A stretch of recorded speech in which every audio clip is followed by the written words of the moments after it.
నమస్కారం గురుగారు. కుజదోషం ఉంటే అది ఎలా పోతుంది?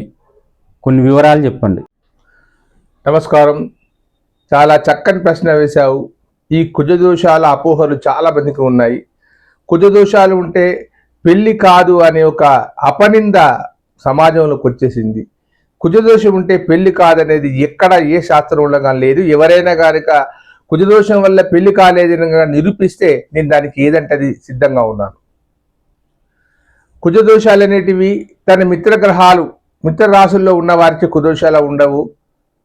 అది సింహరాశి కానీ, కర్కాటక రాశి కానీ, మేషరాశి కానీ, వృశ్చిక రాశి కానీ, లేదా మీనరాశి కానీ, ధనుసు రాశి వారికి ఈ కుజదోషాలు ఉండవు. మరి కుజదోషాలలో ఉంటే మనకు అయ్యగారు చెప్పేది కుజదోషం ఉంది పెళ్లి కాదు, కుజదోషం ఉంది పెళ్లి కాదు. కుజుడు విద్యుత్ కాంతి సమప్రభ అంటారు. అంటే ఆయనకి విద్యుత్ లాంటి శక్తి ఉంటుంది. అతను త్వరగా వివాహం చేసుకోవాలనుకుంటాడు, కానీ కుజదోషం వల్ల కాదు. జాతకంలో కుజదోషం ఉన్న గురు దృష్టి కనుక కుజుని పైన ఉండేది ఉంటే ఏ దోషము లేదు. 1, 5, 9 స్థానాలలో కుజుడు ఉంటే అది ఏ రాశి అయినా కూడా దోషం లేదు. చాలా విషయాలలో కుజుని యొక్క దోషాలు లేకుండా మనం పరిగణలోకి తీసుకోవచ్చు. మరి కుజదోషం ఉంటే ఏం జరుగుతుంది? శాస్త్రంలో ఏం చెప్తున్నారంటే, సప్తమ స్థానంలో కనుక కుజుడు ఉండేది ఉంటే, లగ్నంలో కానీ సప్తమ స్థానంలో ఉంటే భార్యాభర్తల మధ్య గొడవలు జరిగే అవకాశం ఉంది, చిరుబురులాటలు ఉండే అవకాశం ఉందని చెప్తున్నారు.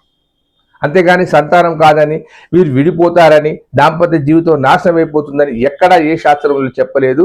అన్ని గ్రంథాలు పరిశీలించిన తర్వాతనే చెబుతున్నారు. లగ్నంలో గనక గురువు ఉండేది ఉంటే శరీరములో కొన్ని తేడాలు వస్తాయని చెప్పడం జరిగింది.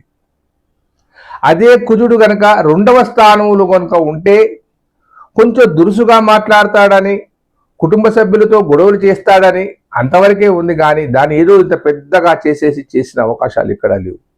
ఇకపోతే ఏ తప్పిదానికైనా, ఏ శాస్త్రానికైనా, ఏ లోపానికైనా కూడా ధర్మశాస్త్రం కొన్ని పద్ధతులు చెప్పింది.